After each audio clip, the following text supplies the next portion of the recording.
J'ai de nombreux défauts, comme tout le monde. Mais je me dois cette justice que je suis patient, obstiné et énergique. Mes ennemis le reconnaissent. Une brève réflexion me convainquit qu'avant tout, si je voulais réussir, je devais faire en sorte que Rare ignorât mes projets. Pour cela, il me fallait agir comme si ces projets n'existaient pas.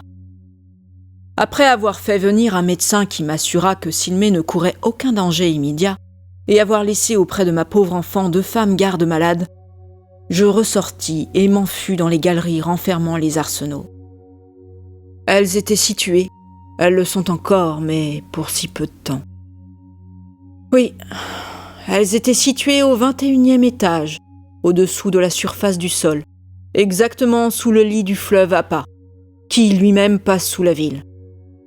Ainsi, en plus des épaisseurs des métaux anticonducteurs et des matières inertes impénétrables aux rayons X, et en général à toutes les radiations quelles qu'elles soient, nos arsenaux étaient protégés par une couche d'eau épaisse de plusieurs mètres. Rare aurait voulu placer les machines à sang à une aussi grande profondeur, mais des expériences ont prouvé que les radiations émises par ces machines pouvaient avoir une mauvaise influence sur certaines bombes à gaz hypnotiques. D'autre part, les porcs et les singes qui servent à alimenter les machines n'auraient pu vivre dans le voisinage des munitions, qui, malgré toutes les précautions, dégagent des gaz délétères, à ce point qu'il faut porter des masques spéciaux pour pénétrer dans les cryptes qui les renferment. Et il y avait aussi la question des hommes singes travaillant dans les mines, dont certains, les mauvaises têtes, sont livrés aux machines à sang, ce qu'ils ignorent et qu'on doit leur laisser ignorer, car une révolte des hommes singes serait terrible. À part de rares exceptions, les Iliens sont faibles et chétifs. Ils ont des os menus, pas de muscles ou très peu. Quelques hommes singes déterminés, s'ils s'emparaient des machines à sang et des munitions, seraient rapidement maîtres d'Ila. Un ascenseur me conduisit au rez-de-chaussée, sur le sol même de la ville. De là, à travers les couloirs secrets dont les serrures, mues par des phonographes, ne s'ouvrent que sous l'action de certaines syllabes connues seulement des initiés, je gagnai l'un des 3 tubes par lesquels l'on parvenait aux cryptes, renfermant les munitions et les armes d'Ila. J'y trouvais Grosé, le chef de la milice, Fangar, l'aériste, le chimiste Yelug et l'électricien Ilg. Ils discutaient avec animation. À ma vue, ils se turent, comme si ma présence les eût embarrassés. « Lim vient de nous transmettre l'ordre du Conseil suprême, » dit Fangar en s'avançant vers moi. « Mes obus volants seront prêts cette nuit. Je n'attends plus qu'un ordre de vous, Seigneur Xier, pour connaître exactement les points de concentration et le nombre d'obus volants à affecter à chacun de ces points, ainsi qu'aux réserves. Je tiens les tableaux détaillés des appareils, avec détail, à votre disposition. »« Merci, » dis-je. Tout était prêt, vraiment. Je le savais. Dans les vastes cryptes, hautes de près de 40 mètres et que soutenaient des piliers en acier dont les molécules avaient été rendues indéformables, des bombes à gaz asphyxiant voisinaient avec les grenades aux vapeurs invisibles et sans odeur, des vapeurs qui rendaient fous furieux ceux qui les respiraient. Les malheureux, devenus enragés, n'avaient plus qu'une idée en tête : détruire. Ils se ruaient sur leurs compagnons, les assaillaient, les tuaient, jusqu'à ce qu'ils s'entretuassent eux-mêmes ou qu'ils fussent achevés par leurs propres camarades. D'ailleurs, s'ils survivaient, ce n'était pas pour longtemps, 2 ou 3 jours à peine. C'étaient de ces grenades qu'étaient armés les hommes singes préposés à la garde de Rare dans la pyramide. Dans une casemate triplement blindée et dont les 5 serrures ne pouvaient s'ouvrir que si Rare le permettait et faisait agir un mécanisme spécial, des réserves de pierre zéro étaient accumulées. Il y en avait 1 millier de kilogrammes. La pierre zéro. Celle qui avait fait la puissance d'Ila et l'avait rendue, elle, une simple ville, indépendante et redoutée. Depuis plusieurs siècles, les réserves dormaient là. On ne s'en servait que dans les cas désespérés, lorsque tout autre moyen avait échoué. Car son usage impliquait des risques effroyables. La pierre zéro, chauffée à une certaine température, provoquait la désintégration artificielle de la matière, c'est-à-dire la volatilisation des objets vivants ou inanimés, existant dans un rayon donné. C'est la science des Iliens qui a seule pu parvenir à ce résultat merveilleux. Tout d'abord, on est parti de la désintégration naturelle des émanations du radium. Désintégration qui donne naissance à une série de corps dont le dernier terme est l'hélium. On a essayé ensuite de désintégrer artificiellement les corps. On s'est attaqué à l'atome, lequel est composé d'électrons planétaires et de noyaux d'hydrogène chargés d'électricité positive. On a d'abord arraché les électrons à l'atome, en employant la force formidable produite par le bombardement des particules alpha, atomes d'hélium électrisés, voyageant à l'énorme vitesse de 20 000 km à la seconde. Les premiers résultats ont été obtenus avec de l'azote, de l'aluminium, puis avec des éléments simples de faible poids atomique, tels que le bore, le fluor, le sodium, le phosphore. Et peu à peu, l'on a pu parvenir à désintégrer n'importe quel atome. Et l'on a réussi à composer la pierre zéro, qui est de l'hélium solidifié et dont la puissance est exactement 1 milliard de fois plus énergique que l'hélium primitif. Porté à une certaine température que je ne connais pas, l'hélium s'électrise et libère l'énergie qui est en lui, énergie dont les effets n'ont pas encore été bien calculés. On n'en connaît pas exactement les manifestations qui sont très irrégulières et qu'on ne sait diriger qu'imparfaitement. Aussi, l'emploi de la pierre zéro est-il resté très rare. Moi-même, je n'en ferai usage qu'à la dernière extrémité, et s'il m'était absolument impossible de l'éviter. Aussi ne fis-je pas allusion à la pierre zéro, et m'adressant à Fangar, je lui ordonnai de me conduire devant ses obus volants. En effet, il m'avait semblé surprendre un coup d'œil lancé à mon adresse par le chef aériste. « Je suis à vos ordres, seigneur Xier », répondit Fangar. Laissant Yéloug, Ilg et Grosé, nous passâmes dans le hall où étaient réunis les obus volants. C'était une vaste crypte circulaire, dont la voûte était trouée d'une ouverture ronde, donnant sur un puits vertical, d'un diamètre de 5 mètres environ. Sur le sol de métal, les obus volants étaient rangés, prêts à s'envoler. Tous avaient la même forme, de vastes lentilles d'un diamètre de 4 mètres et dont la plus grande épaisseur atteignait à peine 1,50 m. Leurs parois, en métal extra léger, contenaient une hélice intérieure dont l'axe se confondait avec celui de la lentille. Cet axe, d'un diamètre de 70 cm, était creux. Il renfermait de bas en haut les 8 bombes destinées à être lancées par l'aériste. Ces bombes, disposées obliquement en étoile autour de l'entonnoir central, à travers lequel elles passaient, contenaient chacune suffisamment de gaz nocif pour couvrir un hectare, sur une épaisseur de plusieurs mètres. Au-dessus de ces bombes, sur un grillage de métal, se trouvait le siège de l'aériste, qui était ainsi placé de façon que l'hélice sustentatrice tourna autour de lui. Un simple poids mobile, suspendu à une tringle, servait à diriger l'appareil. Le changement de position de ce poids, en déplaçant le centre de gravité de la lentille, la faisait s'incliner dans la direction voulue, direction dans laquelle elle progressait à la façon d'un palais lancé dans les airs. La rotation, plus ou moins rapide de l'hélice, déterminait son ascension ou sa descente. Une petite coupole de métal surmontait l'axe creux dans lequel se tenait l'aériste et protégeait ce dernier du vent produit par le rapide déplacement de l'appareil. Telle était la dernière invention de Rare. Jusqu'alors, les machines volantes construites à Hila étaient de dimensions beaucoup plus grandes et emportaient plusieurs aéristes. C'étaient ces grandes machines qui avaient servi dans la dernière guerre contre les Nouriens. Je ne pus m'empêcher de faire observer à Fangar combien délicat me semblait le maniement de pareils engins. La plus petite fausse manœuvre, un retard d'1 seconde à exécuter le geste nécessaire, et la frêle lentille irait s'écraser sur le sol. Nos aéristes ne montreront guère d'enthousiasme à se servir de ces obus volants, dis-je en hochant la tête. Le Seigneur Air a tout prévu. Ce seront les hommes singes qui monteront les obus volants. Déjà 200 d'entre eux, parmi les plus intelligents, ont été remontés des mines et s'entraînent à manier les obus volants. Il y a bien eu quelques accidents, mais pas trop. Et la guerre n'est pas un jeu. Mais si les hommes singes, une fois en possession des obus volants, s'en servaient contre nous et se révoltaient, Ila serait voué à la destruction, fis-je observer. Erreur, Seigneur Xier.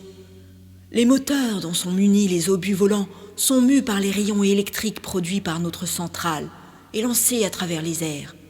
Même au sein de l'atmosphère, les hommes singes seront soumis à notre volonté. À la volonté du Seigneur Air, veux-je dire. Ils sont prévenus qu'ils ne devront en aucun cas s'approcher à plus de 3 kilomètres des pylônes protecteurs qui entourent Ila. S'ils enfreignaient cette défense, le courant manquerait à leur moteur et leur machine s'écraserait instantanément sur le sol. Ah, le Seigneur Air a tout prévu. Pourquoi ne pas m'avoir informé que l'armée d'Ila allait maintenant compter de viles brutes dans ses rangs ? M'écriai-je, en essayant vainement de dissimuler mon irritation.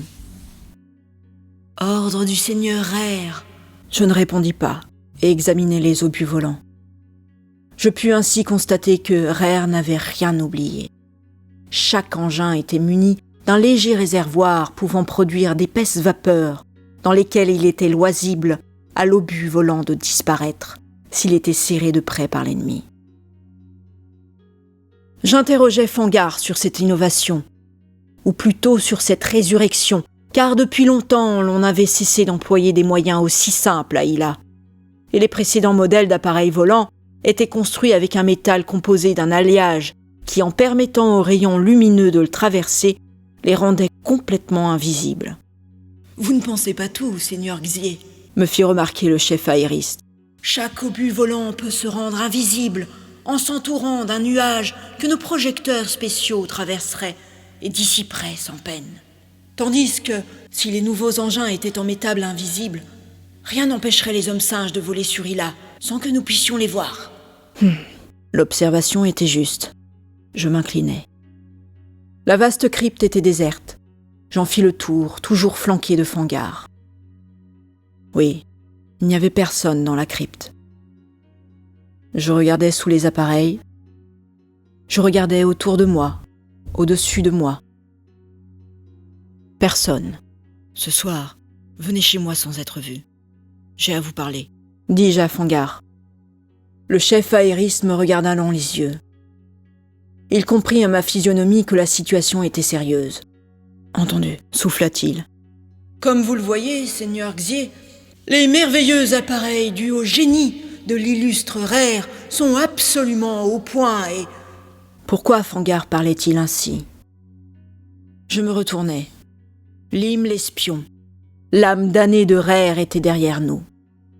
Comment était-il entré sans que nous l'eussions entendu ? Depuis combien de temps avait-il pénétré dans la crypte ? C'est ce qu'il m'était impossible de deviner. Il souriait, le bandit. Ses yeux noirs étaient pleins d'amabilité. Un léger vêtement en fibre bleuâtre moulait ses formes athlétiques. Vrai, c'était un beau gars, et une fameuse canaille. « Je vous salue, Seigneur Xier, » dit-il en s'inclinant. Je pâlis. Collé sur sa joue gauche, non loin de son nez, je venais de distinguer 3 poils roux. Des poils semblables à ceux dont sont recouverts les hommes singes. Or, c'était, croyait-on, un homme singe qui avait poignardé ma petite Silmé. Oh, maintenant j'étais sûr de tout. C'était Lim, l'homme de Rare qui avait assassiné mon enfant. « Vous semblez souffrant, Seigneur Xier ?» remarqua Lim en me considérant d'un regard pénétrant. « Oui, la fatigue, le surmenage, et aussi l'émotion, » expliquai-je.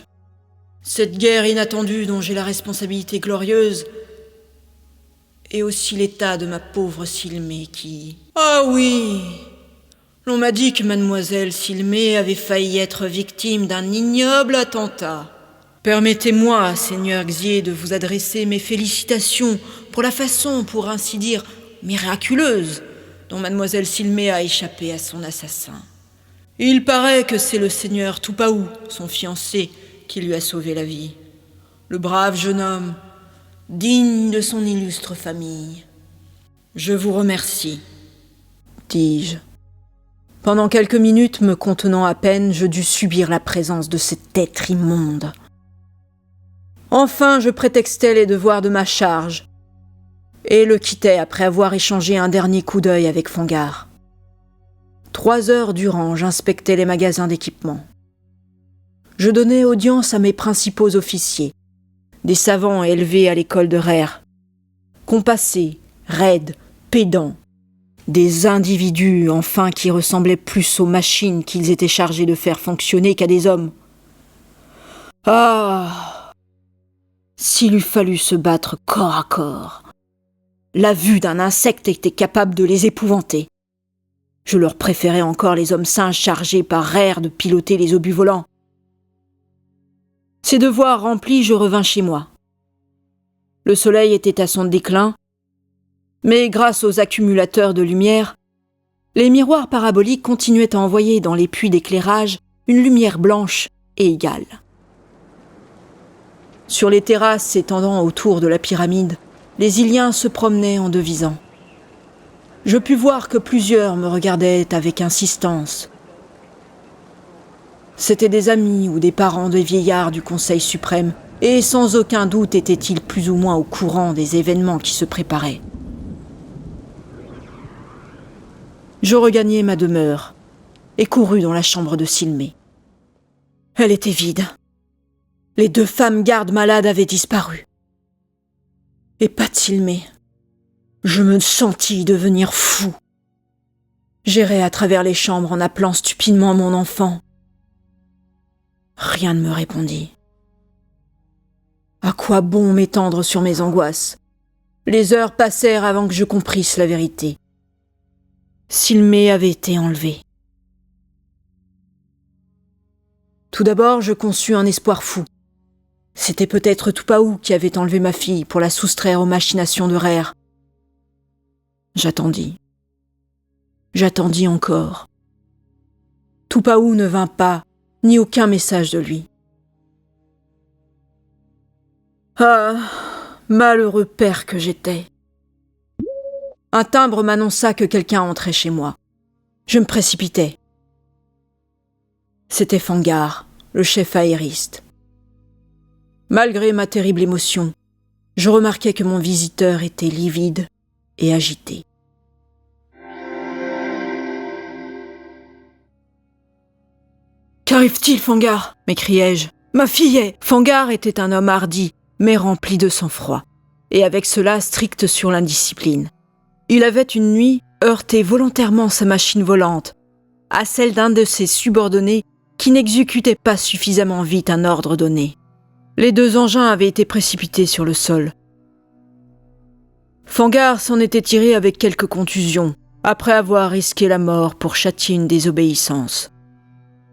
Ceci pour expliquer combien il était partisan d'une discipline exacte. Pourtant, il me coupa la parole, à moi, le chef suprême de l'armée d'Ila. « Seigneur Xier » articula-t-il d'une voix haletante. « Tout à l'heure, dans la crypte, vous ne m'avez pas renseigné sur les concentrations d'obus volants. Vous sembliez distrait, absent. Lim a tout observé. Nous ne l'avons vu qu'ensuite. D'après ce que je sais, vous allez être arrêté pour impéritie, négligence. Grosset vient d'en recevoir l'ordre. Il va être ici d'un moment à l'autre. Vous n'avez pas le temps de fuir. Si j'étais surprise ici, mon sort serait scellé. Je ne vous ai rien dit. Adieu. » Et avant que j'aie pu demander d'autres explications, Fangar s'élança au dehors. J'entendis un léger bourdement produit par une hélice. Je bondis. J'eus le temps, arrivé devant un des puits d'aération, de voir une ombre monter vertigineusement vers le zénith. Je devinais plutôt que je ne reconnus un des obus volants à bord duquel le chef aériste était venu. Il avait fallu toute son habileté pour pouvoir passer dans le puits sans heurter les innombrables fils conducteurs ainsi que les arbres à cames qui en tapissaient les parois. En quelques pas, je fus de nouveau chez moi. Ma situation, si elle était terrible, avait au moins l'avantage d'être claire. Avec son implacable génie, avec sa science extraordinaire de déduction, Rare avait deviné les sentiments que je nourrissais pour lui. Il avait, si l'on peut dire, flairé mes projets. Peut-être avait-il surpris, par quel moyen, ma conversation avec Tupaou, son petit-fils. Tout paraissait l'indiquer. Tupaou avait disparu, Silmé aussi. Et maintenant, j'allais être arrêté. Il fallait fuir, c'était mon devoir, un devoir double. Silmé avait besoin de moi, et Ila elle-même, que Rare conduisait à sa ruine, ne pouvant être sauvée que par moi. Du moins, je le croyais. Fuir. Un seul moyen existait de quitter Ila. S'emparer d'une machine volante et prendre les airs. Entreprise relativement facile.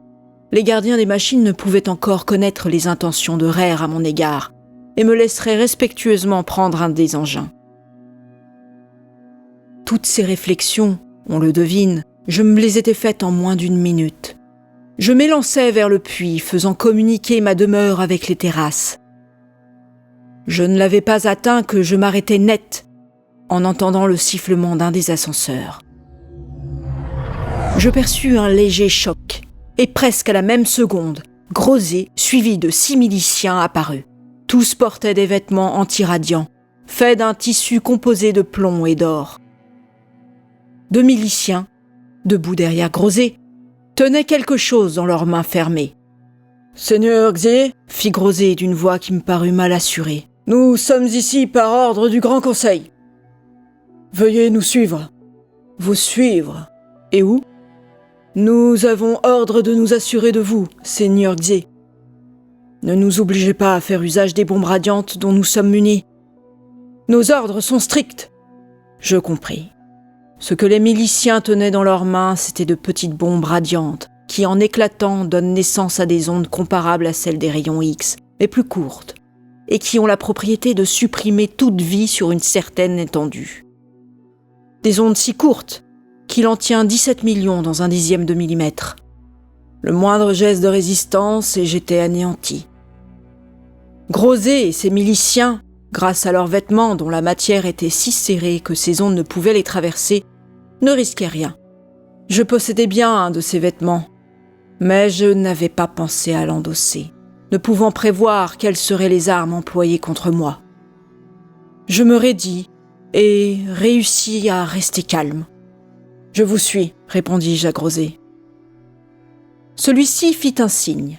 Prestement, un des miliciens me saisit les mains, cependant qu'un autre s'approchait avec des menottes. Se révolter eût été vain et peu digne de moi. Je me laissai faire. Entouré de mes gardes du corps, je sortis de ma demeure. Moi, Xié, le vainqueur des Nouriens, l'homme que le peuple entier d'Ila avait acclamé, je fus ramené sur les terrasses. Les femmes et les enfants, les hommes et les vieillards me virent passer, enchaîné comme un homme singe qui s'évade des mines. Mais me reconnurent-ils seulement? Je sus bientôt où l'on me menait en arrivant devant l'ascenseur blindé, celui qui conduisait aux oubliettes. Nous y prîmes place avec Grosé et les miliciens. Je compris que Grosé avait des ordres, que tout avait été arrêté d'avance. À quoi bon me plaindre? À quoi bon demander des explications? Je sentais que tout serait inutile. L'homme singe chargé de manœuvrer l'ascenseur pressa une manette avec la main terminant sa jambe gauche. Car les hommes singes, à la suite d'une longue sélection, possédaient 4 mains, comme les chimpanzés, ce qui permettait d'obtenir d'eux une plus grande somme de travail. Assis sur une banquette, je regardais la brute. Un grossier caleçon de toile métallique lui saignait les reins et constituait son unique vêtement. Debout, légèrement courbé, il ricanait, une chique gonflant sa joue. Un jus noirâtre suintait entre ses lèvres lippues, et son petit œil jaune dardait une lueur maligne, accentuée encore par le ricanement de sa large bouche. Avec son front bas et aplati, ses oreilles écartées, larges et pointues, les épais poils roux lui recouvrant le corps, il représentait bien la force brutale. Sous la peau grenue de ses longs bras, des bras démesurés, le frémissement des muscles puissants se devinait. Il était plus heureux que moi, celui-là. Il ne connaissait pas, il ne connaîtrait jamais mes angoisses. Ma pauvre Silmé, qu'était-elle devenue ? L'ascenseur, avec une vertigineuse vitesse, glissa sans une secousse dans le long tube d'acier. Il passa à travers les innombrables étages d'Ila et finalement s'arrêta net, devant une galerie aux murailles lumineuses. Mes gardiens m'entraînèrent. Une porte s'ouvrit devant moi. On me poussa dans l'ouverture. Je trébuchais cependant que derrière moi, le battant se refermait. J'étais dans une des oubliettes d'Ila, une cellule affectant la forme exacte d'un cylindre, haut de 2,50 m, d'un diamètre d'1,50 m. On ne pouvait s'y tenir que debout ou assis, impossible de s'y étendre. Une lumière violâtre suintait des murailles, du sol et du plafond. Pas d'autre ouverture que la porte dont le battant se confondait avec la paroi dans laquelle elle était encastrée. Au centre du plafond, une lentille était fixée, large comme une assiette. Elle était entourée de petits trous destinés à permettre à l'air d'arriver. Cette lentille, composée d'un alliage inconnu, dans lequel entrait une assez forte proportion de sélénium, permettait, au moyen d'appareils spéciaux, au Grand Conseil, de voir tout ce que je faisais. Pas un de mes moindres mouvements ne pouvait échapper à mes bourreaux. Ils avaient tout loisir de surveiller mon agonie. Je m'assis sur le sol de ma cellule. Je connaissais mon sort. J'étais destiné à périr lentement d'inanition. Les effluves nourriciers des machines à sang n'arriveraient plus à moi qu'en nombre insuffisant, en nombre dosé par la loi, de façon à prolonger ma vie autant de jours que le déciderait le Grand Conseil, c'est-à-dire rare. Mais je ne pensais pas à cela.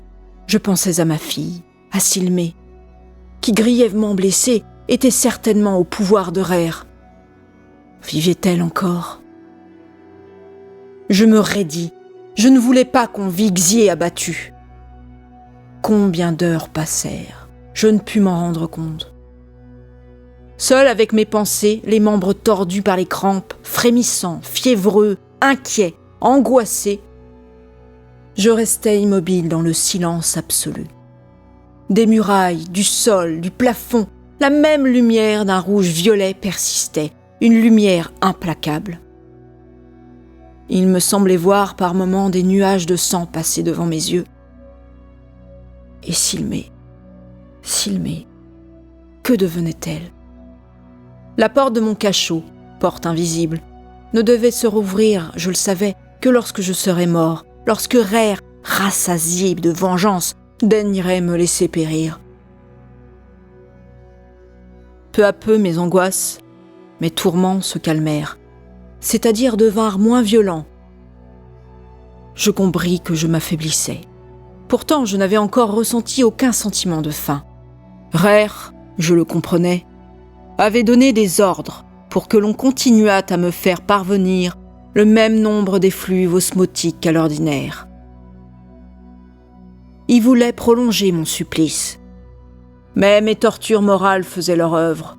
Lentement, je descendais vers la mort. Je somnolais, à demi inconscient, lorsqu'un claquement sec me fit sursauter. J'ouvris les yeux. Je crus rêver.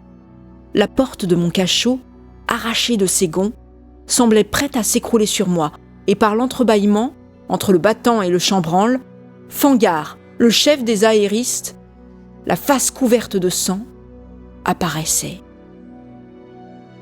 Machinalement, je levai la tête vers la lentille de sélénium. Elle avait cessé de briller. Le courant dont elle était en quelque sorte imbibée avait dû être coupé. « Venez vite !» souffla Fangar. Je voulus me lever, mais mes jambes, qui depuis des jours et des jours étaient repliées sur elles-mêmes, refusèrent de me porter. J'eus suffisamment de force pour me mettre debout, mais mes jarrets plièrent sous moi. Je retombai. Une angoisse atroce crispa les traits de Fangar. Il franchit le seuil de la cellule, se baissa et, m'ayant saisi par les épaules, me souleva. « Vite, il le faut !» murmura-t-il. « Essayez de marcher. Nous avons 2 ou 3 minutes devant nous et je suis trop faible pour vous porter. » J'appelais toutes mes forces à moi. Les dents si serrées qu'elles grincèrent, la sueur aux tempes, tous mes muscles raidis en un suprême effort, je réussis à sortir du cylindre de mort et appuyer sur l'épaule de Fangar, à faire 2 ou 3 pas. Une crampe me saisit. Je dus me retenir au bras de mon sauveur, contre lequel je restais flasque et immobile, comme une loque. « Nous sommes perdus si nous restons ici », murmura le chef des aéristes en m'entraînant. Haletant, hagard, j'avançais. À chaque pas, mes jarrets pliaient sous mon poids, malgré tous mes efforts. Fangar me traînait presque. Nous franchîmes la longue galerie aboutissant au puits de l'ascenseur. L'ascenseur était là, mais en miettes. Un amas de plaques de tôle et de cornières, parmi lesquelles se distinguait le cadavre écrasé, mutilé, véritable bouillie sanglante, de l'homme sain chargé de manœuvrer l'appareil. « Venez !» répéta Fangar dont les dents claquaient. Il savait que, s'il était surpris, il serait soumis à d'atroces supplices. Je ne pensais pas à lui demander d'explications, et à son exemple m'agrippais aux débris de l'ascenseur que j'entrepris d'escalader. Ce fut une lutte atroce. 20 fois je trébuchais. Je m'écorchais, me coupais, me meurtris contre les angles du métal et les débris des rivets brisés. Fangar m'aida, bien qu'il eût fort à faire pour se frayer lui-même un passage par cet amas de débris contourné et tordu. À moins de 2 mètres au-dessus de l'ascenseur, un obus volant était immobile, son hélice ronronnant imperceptiblement. Mais j'étais tellement habitué au silence que je l'entendis avec netteté. « Dépêchons !» murmura Fangar. Il me saisit la main et m'aida à parvenir sous l'obus volant, dont il escalada le rebord en s'aidant d'un des montants de l'ascenseur. Il dut toucher au moteur, car il me parut que le rythme de la turbine ralentit. L'obus volant s'abaissa légèrement, presque jusqu'à toucher les débris de l'ascenseur. Fangar me tendit sa main gauche, que je saisis. D'un effort violent, le chef aériste réussit à m'attirer jusqu'à lui. « Dépêchons !» répéta-t-il, comme s'il n'eût su prononcer que ce mot. J'atteignis l'axe creux de l'hélice, au centre de la lentille de métal. Il y avait juste place pour un homme. Nous étions 2. Comment parvîmes-nous à tenir dans cet espace ? Mystère.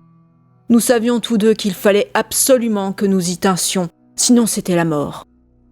Et cela nous suffit.